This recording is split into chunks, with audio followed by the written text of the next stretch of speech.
சின்ன வயசுல இருந்து நமக்கு புகட்டப்பட்டிருக்கிற விஷயம் என்னது? நல்லா படிக்கணும், ஒரு நல்ல வேலைக்கு போகணும், நல்லா சம்பாதிக்கணும், செட்டில் ஆகணும். இதுதான் வெற்றிக்கான பாதைன்னு நம்ம பேரண்ட்ஸும் இந்த சொசைட்டியும் நமக்கு சொல்லி கொடுத்துருக்கு. ஆனா ரோபர்ட் கியோசாக்கியோட ரிச் டேட் புவர் டேட்ங்கிற புக் என்னத்தை இந்த புக் வாயிலா நமக்கு சொல்லி கொடுத்துருக்கு. ராபர்ட்டுக்கு 2 அப்பா.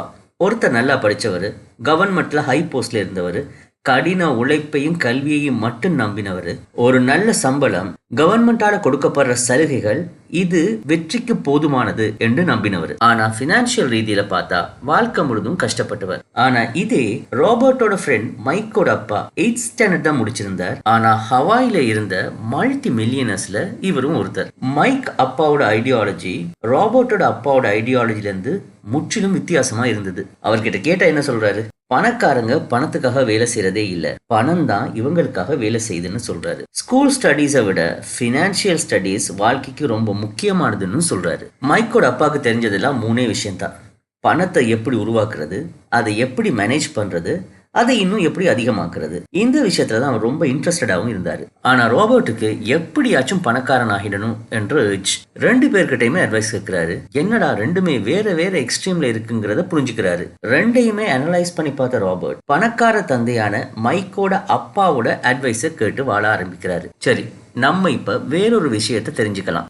ரேட் ரேஸ் என்ற விஷயத்த நம்ம வாழ்க்கையில நிறைய இடத்துல கேள்விப்பட்டிருப்போம். ரேட் ரேஸ்ன்றது ஸ்கூல்ல காலேஜ்ல நம்ம படிச்சதுக்கு அப்புறம் கிராஜுவேட் ஆகி கை நிறைய சம்பளத்தோட ஒரு வேலைக்கு போறோம். ஃபர்ஸ்ட் சேலரி கிடைக்குது, நமக்கு பிடிச்ச மாதிரி திங்ஸ் எல்லாத்தையும் வாங்குறோம். அப்படியே காலம் போகுது, போக போக இன்கிரிமெண்ட் கிடைக்குது, நம்ம ஸ்டேட்டஸ் அடுத்த லெவலுக்கு போகுது. அப்ப முதல்ல ஸ்மார்ட் போன், ஒரு வாடகை வீடு, பைக் வச்சிருந்த நம்ம இப்போ நம்மள அப்கிரேட் பண்ணி ஒரு ஐபோன், ஒரு கார், ஒரு சொந்த வீடுன்னு வாங்குறோம். இது மட்டும் இல்லாம கால தேவையால ஒரு கல்யாணம் பண்ணிக்கிறோம், பசங்களை பெத்துக்கிறோம், அதுக்கப்புறம் வர மெடிக்கல் எக்ஸ்பென்சஸ், மெயின்டெனன்ஸ் செலவு, அது இதுன்னு செலவு அதிகமாகிக்கிட்டே போகுது. இப்ப நாம வாங்குற சம்பளம் மறுபடியும் நமக்கு பத்த மாட்டேங்குது. இப்போ இன்னும் அதிகமா ஹார்ட் ஒர்க் போடுறோம், ப்ரொமோஷன் தேவைப்படுது, சரி வேற கம்பெனில ஹை சேலரிக்கு ஜாயின் பண்ணிக்கலாமான்னு யோசிக்கிறோம். இப்படியே நம்ம வாழ்க்கை மூவ் ஆகிக்கிட்டே போகுது. சரி, இப்போ நம்ம உட்கார்ந்து யோசிச்சோம்னா நமக்கு புரியுற விஷயம் ஒண்ணுதான். உழைக்கிறோம், நல்லா சம்பாதிக்கிறோம், நல்லா செலவு செய்யறோம், அது போதலன்னு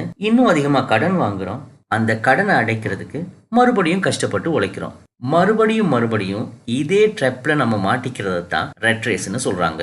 இது ஒரு பொரியல சிக்கின எலி ஓடுற மாதிரி முக்கி எவ்வளவு ஃபாஸ்டா ஓடினாலும் அதே இடத்துக்கு திரும்பி வந்து நிக்கிறது. மனுஷங்க எவ்வளவு கஷ்டப்பட்டு வேலை பார்த்தாலும் பினான்சியலி மறுபடியும் அதே இடத்துக்கு வந்து நிக்கிறது தான் ரெட் ரேஸ். அப்போ இந்த ரெட் ரேஸ்ல இருந்து தப்பிக்கணும், நம்மளும் பணக்காரன் ஆகணும். இதை பத்தி தான் இந்த புக் சொல்லுது. ஸோ முதலாவது, rich people don't work for money.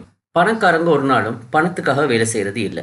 Low middle class இவங்க 2 பேரும் அவங்க நேரத்தையும் திறமையையும் சம்பளத்துக்கு விற்கிறாங்க. அவங்களோட தேவை மாசம் பிறந்ததுன்னா பேங்க் அக்கவுண்ட்ல கேஷ் டெபாசிட் ஆனா போதும் என்றதுதான். எதனால இந்த மென்டாலிட்டின்னு யோசிச்சோம்னா 2 காரணம் தான். ஒன்னு பயம், இன்னொன்னு ஆசை. பயம், பணம் இல்லைனா என்ன செய்யறது, நம்ம வாங்கின கடனை எப்படி அடைக்கிறது, இந்த பயம் தான் அவங்க இருக்கிற வேலையிலேயே அவங்கள கட்டி போடுது, ரிஸ்கையும் எடுக்க விடாம தடுக்குது. அப்போ ஆசை, அது கம்பேரிசனால வருது. எப்படி இந்த எக்ஸ்பென்சிவான ஐட்டத்தை வாங்கினா, எப்படி இவ்வளவு பெரிய வீட்டை கட்டினா, எப்படி இவ்வளவு சந்தோஷமா இருக்கான், எப்படி வேர்ல்ட் டூர் போறான், நம்ம பொறாமப்படுறதுக்காக அவனுங்க ஃபேஸ்புக்ல ஒரு போஸ்டை போட்டா அதை பார்த்து நம்மளோட நிம்மதியை நாம இழக்கிறோம். அப்போ மிடில் கிளாஸ் மட்டும் தான் வேலை செய்தா, ரிச் பீப்புள் வேலை செய்யறதே இல்லையான்னு கேட்டீங்கன்னா அவங்க ஸ்கில்ல கத்துக்கிறதுக்காக தான் வேலை பார்க்குறாங்க. ராபர்ட்டோட ரிச் டேட் இதை புரிய வைக்கிறதுக்காக ஆரம்பத்துல அவரோட சொந்த கடையில ராபர்ட்டை முதல்ல சம்பளம் இல்லாமலும், அதுக்கப்புறம் கம்மியான சம்பளத்திலையும், அதுக்கப்புறம் அதிகமான சம்பளத்திலையும்னு வேலை பார்க்க வச்சு இதை எக்ஸ்பிளைன் பண்றார். அதுல அவர் சொல்ற விஷயம் ஒண்ணுதான். நீ சம்பளத்தை எதிர்பார்த்தினா எனக்கு நீ அடிமையாகிற, ஆனா சம்பளம் இல்லாம பணத்தை எப்படி சேர்க்கிறதுன்ற வழியை யோசிச்சினா பணத்தை நீ உனக்கு அடிமையாக்குவ. செம்மல்ல. பணக்காரங்க பணத்தை சம்பாதிக்க வாய்ப்புகளை தேடுறாங்க. பணம் சம்பாதிச்சு கொடுக்கிற சொத்துகள் ஸ்ட்ரக்சர்ஸ்ல கவனம் செலுத்துறாங்க. அந்த ஸ்ட்ரக்சர்ஸ அவங்க ஃபார்ம் பண்ணினா அவங்க இல்லைன்னா கூட அந்த ஸ்ட்ரக்சர் அவங்களுக்கு பணத்தை சம்பாதிச்சு கொடுக்கும். ஒரு எக்ஸாம்பிளுக்கு சொன்னா, பணத்துக்காக வேலை செய்யறவன் ஃபுட் ரெஸ்டாரண்ட்ல வேலை பார்த்து மந்த்லி சேலரி வாங்குறான். ஆனா பணத்தை தனக்காக வேலை செய்ய வைக்கிறவன் ஒரு ரெஸ்டாரண்ட் ஆரம்பிக்கிறான், அதுல சமையல் பார்க்கிறவங்களை வேலைக்கு வைக்கிறான், அவங்கள மேல் பார்வையிட மேனேஜர்ஸை வைக்கிறான், ஒரு ஸ்ட்ரக்சரை உருவாக்குறான். ஒன்ஸ் இந்த ஸ்ட்ரக்சரை ஃபார்ம் பண்ணா அந்த ஓனர் அங்க இருக்க வேண்டிய தேவையே இல்லை. அந்த ரெஸ்டாரண்ட் அவனுக்கு சம்பாதிச்சு கொடுக்க போகுது. இப்போ ரெண்டாவது விஷயம், why is financial literacy important? எதனால நிதி அறிவு முக்கியம்? இதுல தெரிஞ்சுக்க வேண்டிய விஷயம் ரெண்டு தான். அசெட் மற்றது லைபிலிட்டி, சொத்துக்களும் பொறுப்புகளும். சொத்துன்றது உங்க பாக்கெட்டை பணத்தால நிரப்புற விஷயம். பொறுப்புன்றது உங்க பாக்கெட்ல இருந்து பணத்தை காலி பண்ற விஷயம். நிறைய பேர் சொத்து எது பொறுப்பு எதுன்னு தெரியாமலே வாழ்றாங்க. பொறுப்புகளை தனக்கு சொந்தமாக்கிட்டு இது சொத்துன்னு தானு நம்பி மத்தவனையும் நம்ப வைக்கிறாங்க. மறுபடியும் எக்ஸாம்பிளுக்கு, புவர் டேட் ஒரு சொந்த வீடு அவரோட சொத்துன்னு சொல்றாரு. அதே ரிச் டேட் சொந்த வீடு சொத்து இல்ல, அது ஒரு லயபிலிட்டின்னு சொல்றாரு. எதனால ரிச் டேட் வீட்டை ஒரு பொறுப்புன்னு சொன்னாரு? ஒரு வீடு நமக்கு சொந்தமாகறப்போ மாசம் நம்ம வாங்கின கடனுக்கு EMI, tax, maintenance, repair expenditures, இது மூலமா நம்ம பாக்கெட்ல இருந்து பணம் வெளியில போக போகுது. ஏதோ ஒரு வகையில நம்ம பாக்கெட்ல இருந்து நம்ம சொந்த வீடு பணத்தை எடுத்துட்டு இருக்கிறதுனால அதை லயபிலிட்டின்னு ரிச் டேட் சொல்றாரு. ஆனா அதே வீட்டை ரெண்ட் அவுட் பண்ணி இந்த இஎம்ஐ, டாக்ஸ், மெயின்டெனன்ஸ் இது போக நம்ம பாக்கெட்டுக்கு மேலதிகமா பணம் சேரும்னா அதை அசெட்னு ரிச் டேட் சொல்றாரு. மூன்றாவது, மைண்ட் யுவர் ஓன் பிசினஸ். உன் வேலையா பாடுறா அப்படி நம்ம இதை இருக்கக்கூடாது. உங்க சொந்த தொழிலை கவனிங்க. அதாவது ரோபர்ட் கியோசாக்கி நமக்காக ஒரு ப்ரொஃபஷன் இருக்கும். நம்ம ஒரு பேங்க் மேனேஜரா இருக்கலாம், இல்லைனா ஒரு டீச்சரா இருக்கலாம், ஒரு டாக்டரா இருக்கலாம், இல்லைனா இன்ஜினியரா இருக்கலாம். 9 to 5 அந்த ஜாபை விடாம நம்ம அதை கண்டினியூ பண்ணிக்கிட்டே இருக்கணும். அந்த நேரம் போக 5 to 9ல நமக்காக சொத்தை உருவாக்குறதுக்கு ஒரு எக்ஸ்ட்ரா இன்கம் உருவாக்கணும். அது ஒரு பிசினஸா இருக்கலாம், இல்லைனா வேற ஒரு ஸ்ட்ரக்சரா இருக்கலாம். மிடில் கிளாஸ் பீப்புள் எப்பவும் ஒரு முதலாளிக்காக உழைக்கிறாங்க. சொந்தமா அவங்களுக்குன்னு ஒரு தொழிலை செய்யறதே இல்லை. இதுல சொல்ல வர விஷயம் என்னன்னா, உங்க ப்ரொஃபஷனை விட வேணாம், ஆனா அதுல இருந்து வர பணத்திலிருந்து சொந்த தொழிலை தொடங்கி ஒரு போர்ட்போலியோவை உங்களுக்காக உருவாக்கணுங்கிறது தான். அது ஒரு ஷேரா இருக்கலாம், ரியல் எஸ்டேட்டா இருக்கலாம், ஒரு ஸ்மால் பிசினஸா இருக்கலாம், எது வேணாலும் இருக்கலாம். இதுல மட்டும் நீங்க போக்கஸ்டா இருந்தீங்கன்னா ப்ரொஃபஷன்ல இருந்து வர்ற சம்பளத்தை விட நீங்க உருவாக்கின சொத்துகள்ல இருந்து வர பணம் அதிகமாகிறப்போ பினான்சியல் ஃப்ரீடமை நீங்க அடையலாம். அப்போ இஷ்டப்பட்டீங்கன்னா உங்க வேலையை நீங்க விடலாம். நாலாவது, history of taxes and power of large corporations. Tax என்றது பணக்காரங்கள்ட்ட இருந்து பணத்தை வாங்கி ஏழைகளுக்கு கொடுக்கறதுக்காக உருவாக்கப்பட்டது.